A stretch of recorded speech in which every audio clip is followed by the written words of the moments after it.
Hi, I'm Linda Mowl, and welcome to Art This Week. On this week's episode, we visit the Meadows Museum, and I speak with curator Nicole Atzbach about the exhibition Process and Innovation, Carlotta Corpron and Janet Turner.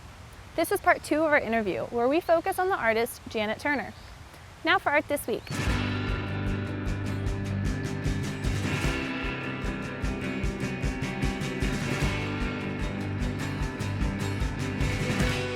Hi, I'm Linda Mowl, and I'm here at the Meadows Museum speaking with curator Nicole Atzbach about the work of Janet Turner in the exhibition Process and Innovation, Carlotta Corpron and Janet Turner.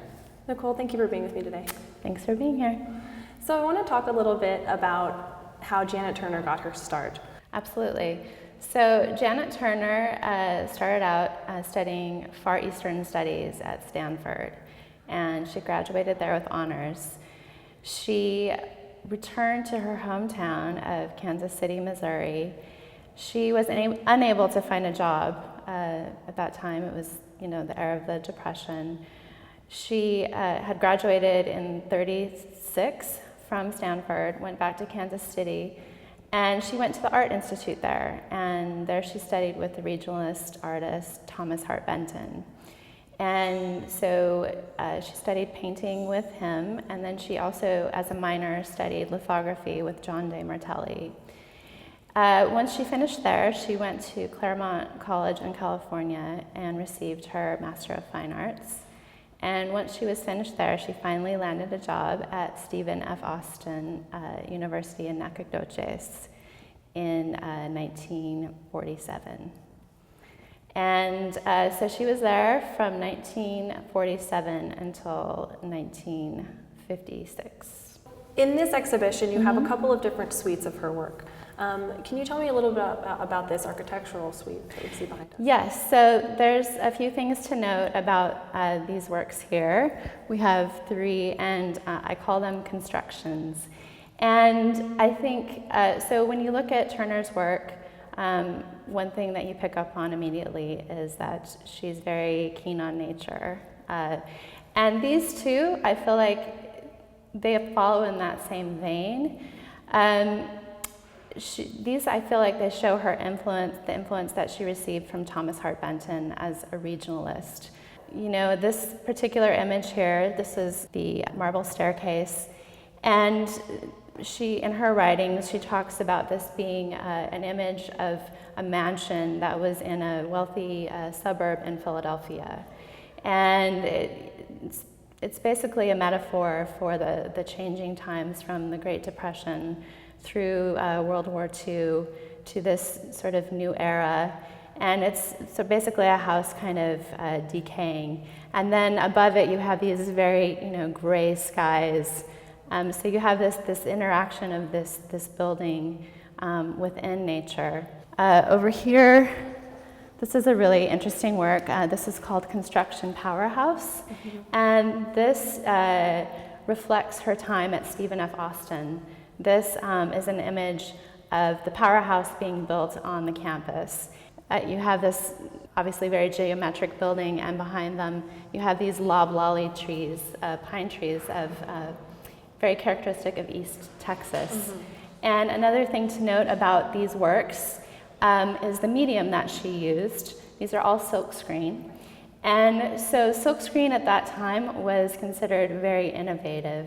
Although it's an ancient technique, probably invented during the Sung dynasty in China from about the 10th to the 13th century, it basically was reinvented, if you want to call it that, in the 40s.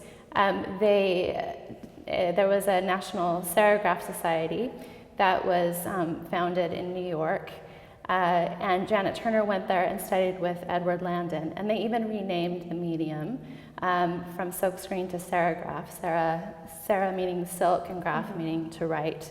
And they changed the word because they wanted to dissociate it from the medium's sort of earlier associations with commercial use.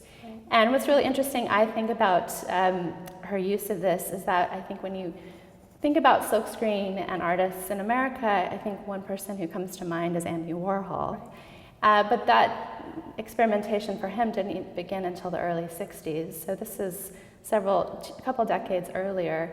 And of course with Warhol, he was reassociating the medium with its commercial history, whereas for Janet, it was a new technique and a very artistic technique. Shortly after this image was created, or during her time in Nacogdoches, she did receive a Guggenheim.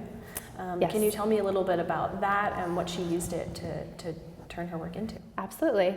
So she received a Guggenheim Fellowship in 1952, and the Guggenheim Fellowship continues today, and it's typically given to artists who are mid-career. And she was just starting out, so it was absolutely a coup for her. And what it allowed her to do was go out into nature, and she worked on this fellowship from 1952 until 1953, and she basically studied the flora and the fauna of the Texas Gulf Coast. And the other aspect of it was combining different types of printmaking techniques, such as lino cut, which was also quite new in that period, with silkscreen. Or you can see this suite of works here. It's called Bird of the Swamp.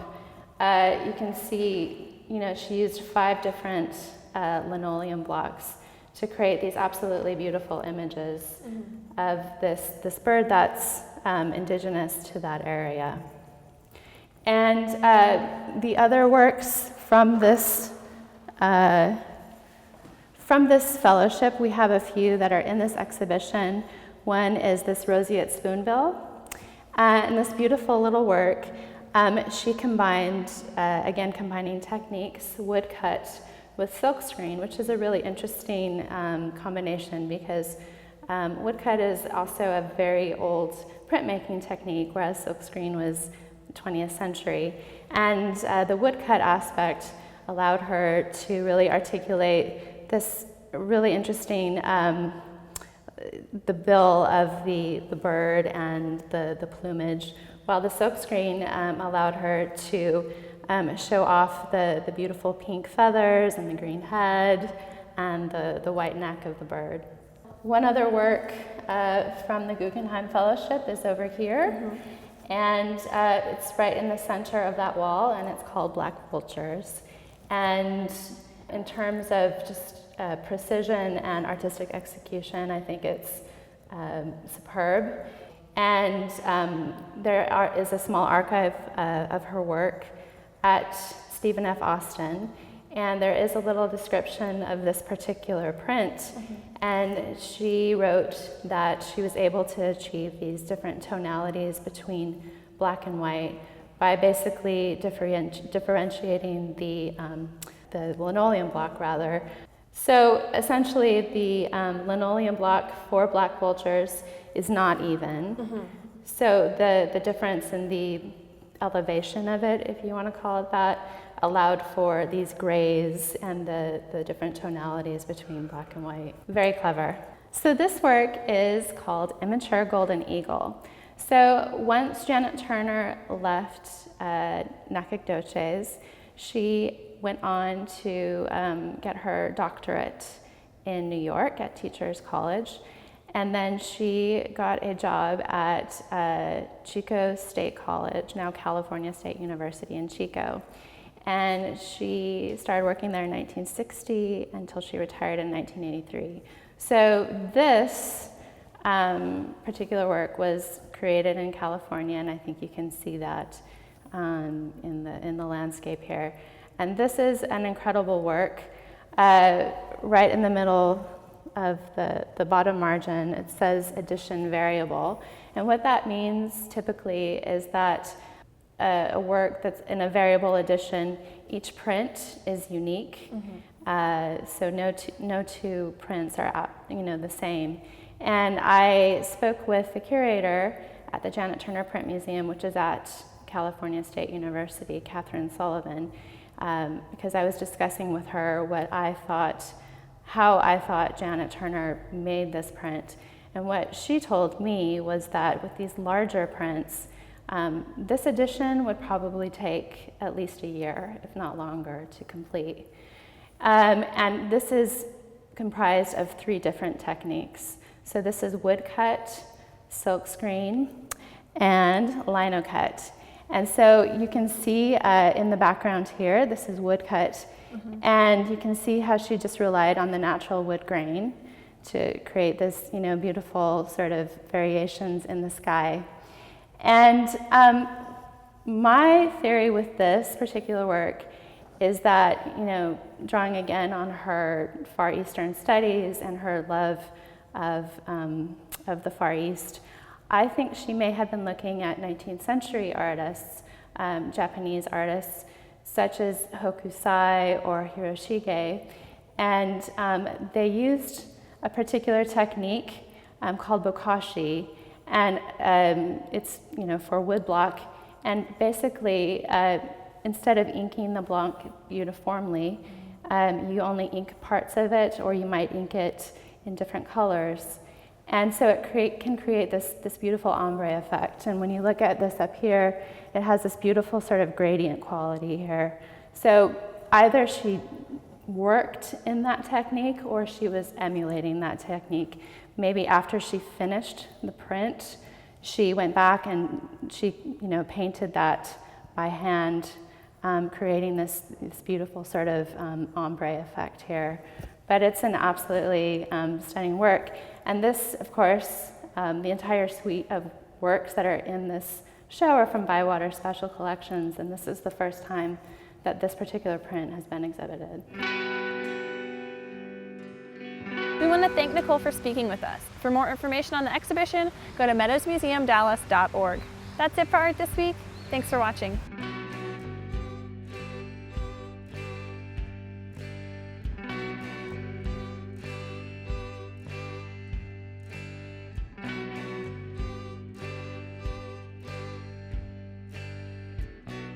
I still got your Polaroid.